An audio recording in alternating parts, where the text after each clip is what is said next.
know about the bright side of fame. After all, it's fed to us in a continuous 24-hour news cycle on every type of screen imaginable. But for each news story that shines a light on all the positive aspects of celebrity, there are two that have fallen through the cracks because they cast the industry in a less than favorable light. These stories deal with the dark side of fame, and that's exactly what this series is all about. Today we're taking a look at one of the most memeable YouTubers of all time, Edp445.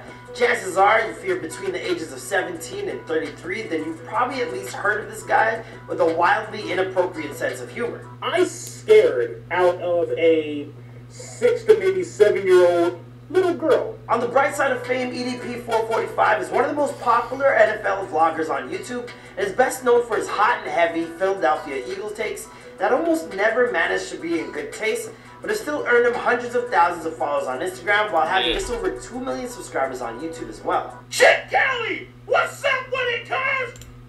Yeah, I heard about this guy. Messed himself up, boy. Picking at children. This dude had, what was they said, 3 million subscribers. And people been on here 13, 14, 15 years. Can't even get 100,000. He screwed it all up. What the fuck are you doing? But on the dark side of fame is a different story altogether, and it seems like EDP's run as one of the preeminent. So this is almost like it's a dark side of fame. I mean, they keep cutting the man off. It's kind of like guess like the dark side of the ring, like they have now. Like it's the dark side of fame. So it's about to come to an end. After all, this guy has managed to go from someone that got fired from his local Walmart to having his YouTube constantly suspended for inappropriate content to finally having his entire future thrown into question after recent accusations of talking to underage girls resulted in, well, this. I'm gonna lie to you, man. You know what I mean? Sometimes, you know, a person feels lonely and stuff, and they want the interaction. Okay. yeah, they don't do no shit like that. Arrive at this, the lowest point in his life. Well, you're about to find out. Let's go! What's poppin', guys? It's your boy Marlon Palmer back at it again with a brand new video. This one taking a look at the life of Edp445 in one of our most popular series, The Dark Side of Fame. Edp445 has been a part of the YouTube community since around 2010, but I've got a feeling that's about to change. Honestly, he'll be lucky if he's still a free man only a few months from now. Keep watching to find out why. And in the meantime, don't forget to follow our Instagram account at Before to make sure you're getting your chance to vote on what we do next around here. Follow me at ThatDudeMcFly, and let's get into the story. I'm about McFly. Hey, McFly. Marty McFly. Edp445 was born Brian Emerson Moreland on December 15, 1990 in the city of Los Angeles. He lived there for 2 years with his mother before they moved out to Bakersfield, California for the majority of his childhood, a city he doesn't exactly carry around a lot of love for. Despite living most of his life there, he often refers to it as boring-ass Bakersfield. And that's one of the nicer things he said about the place. The east side of Bakersfield is a rough Censorship, bruh.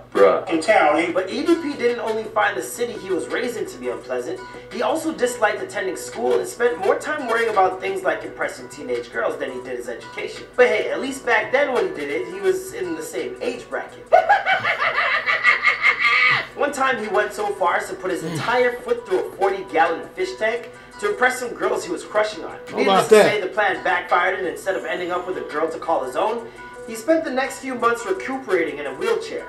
That is a big miss. Wow. Maybe don't shoot your shot. And you know what though? I know that might seem but I'm being honest here. Now, the last time we told that story during the course of this, I'm putting your foot through something. Edp445 took exception to it and questioned our sources in his reaction video. I never got knee surgery. I got surgery up on my foot.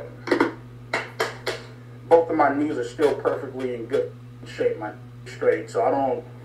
The fact that you said I got knee surgery, I don't know where the you got that from. The thing is, he must open his mouth so often without ever thinking about what he's saying that he's forgotten all the lies he's put out there, because our sources for that tidbit of info was none other than EDP himself from an interview with the WordPress blog. This you? After eventually graduating from high school, Bryant would begin a career at his local Walmart, where he worked the graveyard shift from 1 a.m. to 10 a.m. Around that same point in his life, he created a YouTube channel for himself and began posting content under the username Edp445. So what does that acronym stand for? Well, look, I'm gonna have to bleep this either way, but it stands for Eat That Bruh. Even if EDP likes to try and convince people that it doesn't, he once told Philly Bang, to be honest, it was just something I thought of. It wasn't sex related or anything like that.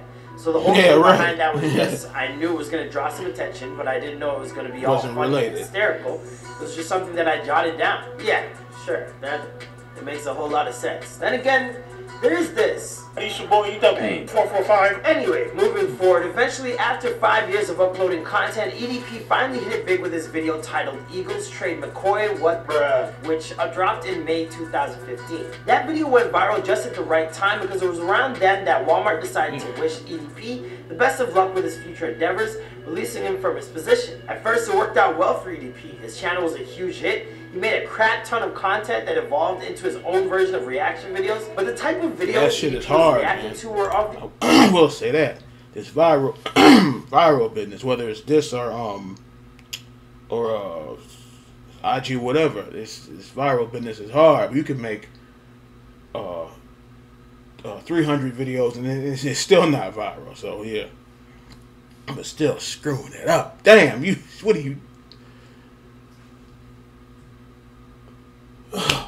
3 million subscribers, dude, and you just had to just be cool. So you doing stupid shit, picking that video folks. variety. Children. Catch my drift. Hey buddy, I think you got the wrong door. The leather club's 2 blocks down. What I'm saying is his right arm was bigger than his left arm. Never mind. Anyway, eventually Okay, I didn't even he would catch have that. his content taken down What's by that YouTube. supposed to mean? Now, his right arm was. I was half paying attention. Door. The leather club's 2 blocks down. What I'm saying is his right arm was bigger than his left arm. Never mind. Anyway, eventually he would have his content taken down by YouTube, not once but twice in 2017 and 2018, respectively. And that was probably the worst thing that ever happened to his brand until just recently. On April 18th, Chet Goldstein, a YouTuber who looks to bring down those individuals who engage with younger, underage users online, uploaded several screenshots and videos to his YouTube channel that exposed his newest target, and it was none other than EDP. In the video, proof is shown of messages that EDP shared with the young girl he believes was only 13 years old. After convincing EDP to meet, Chet ambushed him on the street, and EDP, well, he couldn't really deny it, could he? And you did double text here, yes or no? Correct. Knowing, and it said on her profile 13, yes? Correct. Okay, so you initiated a conversation with a 13-year-old knowing she was 13, yes or no? Correct. Without a doubt, this is an awful crime that EDP has been caught in the... What was it again? 3 million subscribers, and it was not out of beat. Now, come on now. It's I know, what's that dude's name? Said he was the king of rejection, but we're not talking about a small YouTuber. We're talking about 300. You had 300 million subscribers, so there was somebody out there. He wasn't no what is his name? Kent, whatever.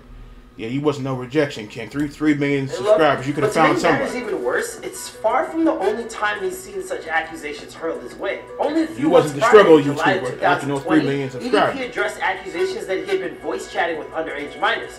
Back then, his fan base didn't think too much about it and shrugged it off, much like EDP did. If you honestly believe that I'm a League of Legends fan, they got edited out. That's right. Then in October, YouTuber Cold Raven released an episode of his series Slaughterhouse in which he showed visual proof that EDP was messaging minors. Texting several minors calling them cute, beautiful, and your babe, even after knowing their age. Now if you go on his Instagram, you'll see that around 30% of the people that he is following are girls between the ages of 15, 16, and 17. EDP's response, well... Damn, dude, what are you doing? These wings are bombing. I'd say the insinuation is pretty clear. EDP was threatening Cold Raven to keep his mouth shut. When EDP eventually addressed these rumors a little more head-on, he passed the blame around, saying that he had been duped into talking to younger girls by internet posers who were constantly trying to trick him. And while he's not entirely wrong, he was being catfished in some of these situations after all. The texts he willingly sent to girls that he believed to be underage are still wildly unacceptable, inappropriate, and just disgusting. You can see if she was Today, 18 or EDP is singing 19. A different story. He's gone radio silent after his conversation. 13, 14, what the fuck are you doing? The last anyone has ever seen of him was this. 18, 19. That's one. Are you really doing this? There's somebody here to be You're here to meet a 13-year-old. This guy got a mask on, like he's freaking, what's that guy's At name? this point, you would think it's only a matter of time until the authorities become involved, but no reports have begun to circulate yet in terms of the ramifications of EDP's actions. Despite this, EDP's time as a top influencer is undoubtedly over. As for what happens to EDP from here, well, stay tuned to this channel and Famous News for more updates, because we'll be sure to keep you posted. So what did you guys think of Edp445's brush with the dark side of fame? Pretty horrendous stuff, right? Honestly, it makes me more than a little sick, and while a lot of times when something like this happens, you hear people say, I never would have guessed he'd do something like this, but I think we all need to be honest with ourselves and admit that from the very beginning of this was always a possibility with someone who would willingly call themselves EDP. Be sure to let me know what you guys think in the comments down below. Follow us on Instagram at Before They're Famous, where you can also vote on what's next, and I'll catch you guys in the next video. Bye! Yeah, there was a video I made a few years ago about stuff like that. The guy, I think I don't know if he got his page back. The guy went somewhere and taken, I don't know, this is, what the hell would you do this? Went somewhere and took pictures of carcasses, and somebody told him don't do that. He uploaded it anyway. Like a fuck. What are you doing?